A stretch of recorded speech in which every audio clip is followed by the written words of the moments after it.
Sam Marshall shares uplifting stories and conversations with people making Johannesburg and the world a better place. Today on the show, we shine a spotlight on a campaign that's all about restoring dignity, freedom and independence, one white cane at a time.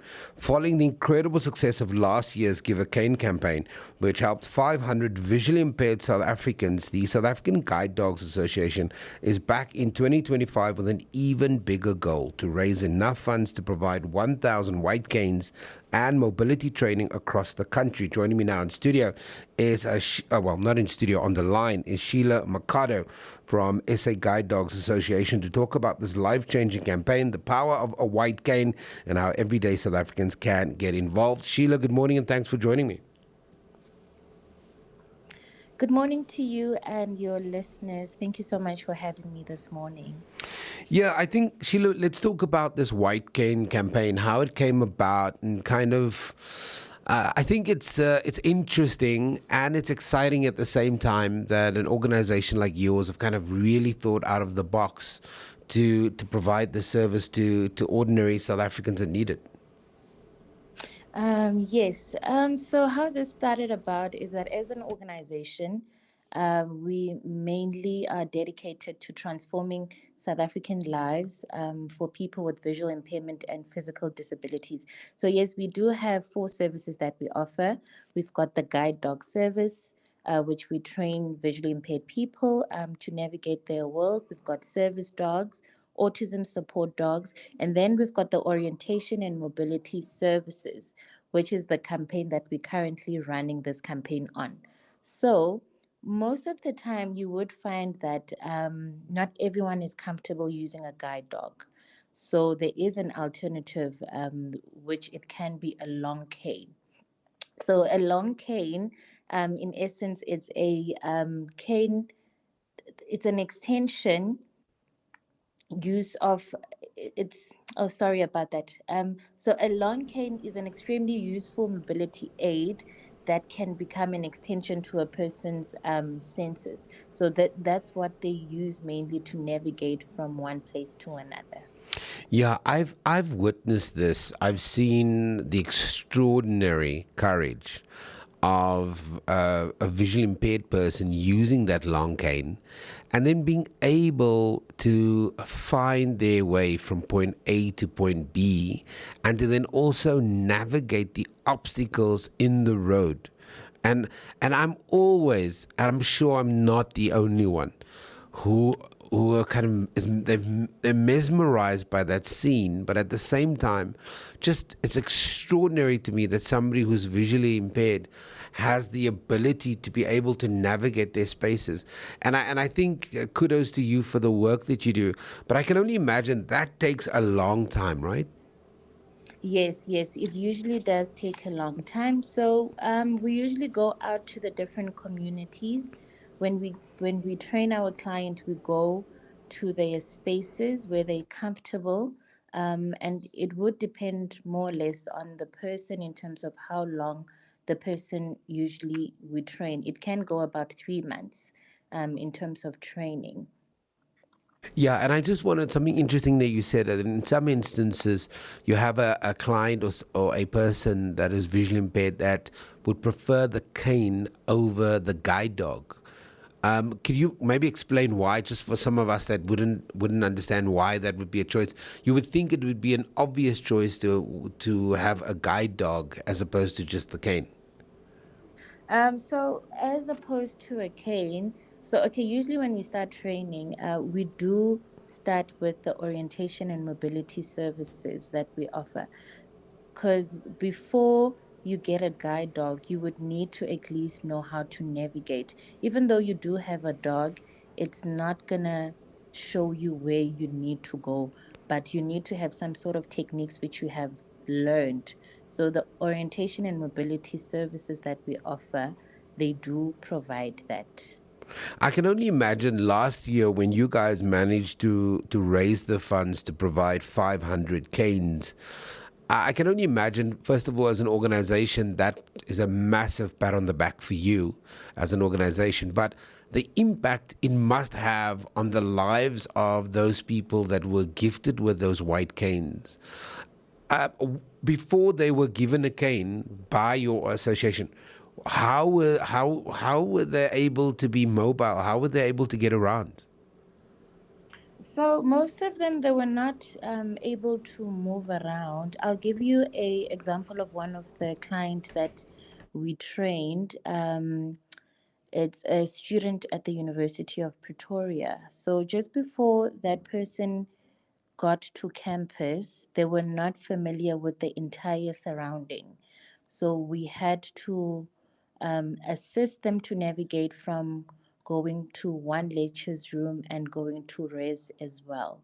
And then there's also clients that we assist in terms of going to a mall or to going to see a friend. So that does help because it enhances them to have their own independence and mobility in terms of moving around. Yeah, that's absolutely remarkable. And I'm asking this question because I don't know, and I'm not sure if I'm asking on behalf of our listeners. Some of them are much smarter than me. But these white canes are designed or made from special type material, right? Yeah, so I think, most of the time you would find that there's a white stick that people use to balance themselves. But one thing that is special about the white cane is that, we use the specialized materials. It's got a little round ball at the tip, which helps in terms of detecting any changes in the services, or it's also a signal to others that this person is a visually impaired person. So the cane actually promotes safety, for a visually impaired person. Yeah, no, that's really interesting. So this year, on the back of the success of raising the 500 canes that was provided to your clients, you've doubled it to 1,000. Now, that's very ambitious. Somebody would have just said, okay, let's add another 200. But you're like, no, we'll double it and we'll raise that. Talk to me a little bit about that. What's going into the thinking this year to get to those 1,000 canes? How is this program running? Because I know it's starting in May, but it's running until the end of June or into early July. Yes, so the campaign, actually, we launched it this week, on Monday, on the 12th of May. We're running it up until the 30th of July. We're asking for the general public to donate 50 Rand rather towards a cane. So the reason this year is that, we doubled the amount is that we got a great response from South Africans, which was incredible. And, we really did make a difference to those people who received the 500 canes. So this year we just wanted to go even more further because the need is still there. In terms of our clients that we need to service. So that's why doubling the target was quite ambitious, but we know that it's something that's achievable with the help of, South Africans. So when people come together, we can make a greater impact. And it's giving more people the gift of independence and freedom as well who are visually impaired.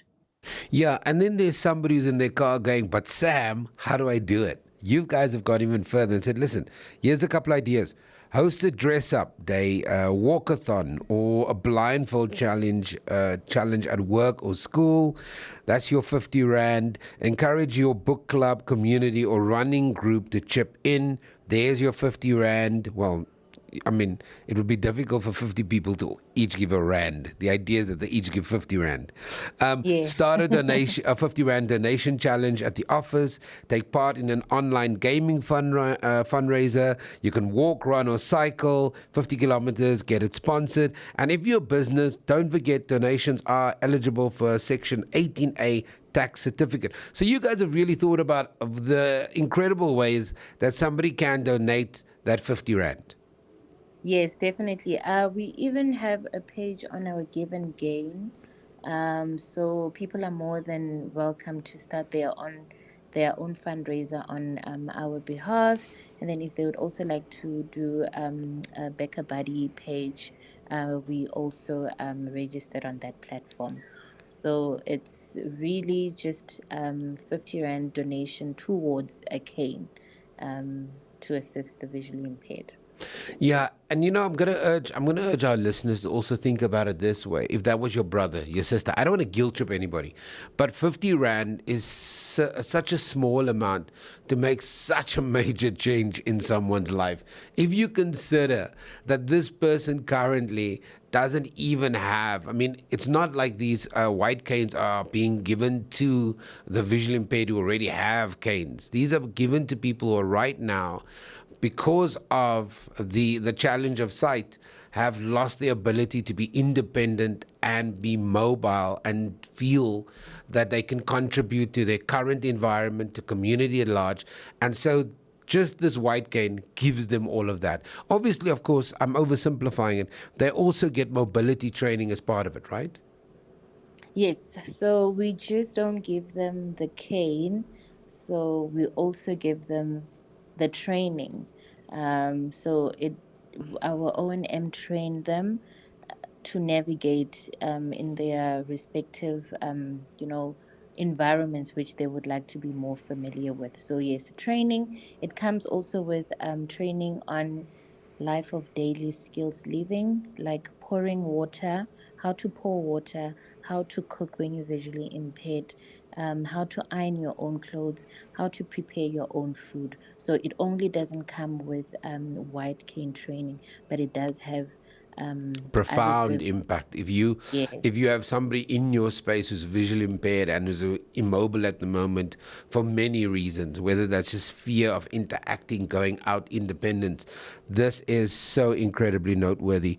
Sheila, thank you very much for joining us, and we wish you loads of luck. 1,000 white canes. I know South Africans love a challenge. I know that when Casper said fill up the dome, South Africans went in their numbers and we filled up the dome. So all we now need to do is get 1,000 white canes, and we would double and beat the number of last year. And then Sheila and her team is probably going to eventually come up with something crazy like 10,000 white canes at one point. But right now it's 1,000. It's simple. It's 50 Rand. Turn it into a friendship challenge, a community challenge, a work challenge, a you versus your brother challenge. Get involved. Go to their platform. It's very simple. It's the SA Guide Dogs Association, and that is Sheila Mercado talking to us about their initiative that is running until the end of July, and it's called Give a Cane Campaign. Sheila, thank you very much for your time. Thank you, Sam. Thank you to your listeners. And if they would like also to be part of this campaign, via Mandela Day, they're more than happy. Oh, yeah, of course. Mandela Day is coming up as well. Yes, for corporates, if they would like to do some sort of, activity with us to come and, be part of this campaign, for them to donate 50 Rand, they're more than welcome to reach us. That is such a great idea, especially, and I know that there's a fair amount of corporates who are kind of lastminute.com, who kind of go, we haven't worked out what we're going to do. It is a thing. Mandela Day is a thing. So go to the SA Guide Dogs Association if you want them to be part of your Mandela Day campaign coming in July. So it's going to be a fantastic campaign, and we can make it work. It's only 1,000 white canes. 50 Rand is the ask, and go to their platform. Sheila, thank you, and kudos to you, kudos to the team. Keep doing the good work. Thank you so much, Sam. Thank you to you and your listeners. 919 FM, your morning of impact. Sam Marshall shares uplifting stories and conversations with people making Johannesburg and the world a better place. May all the taxis on your route stick to the rules of the road. Feel 919.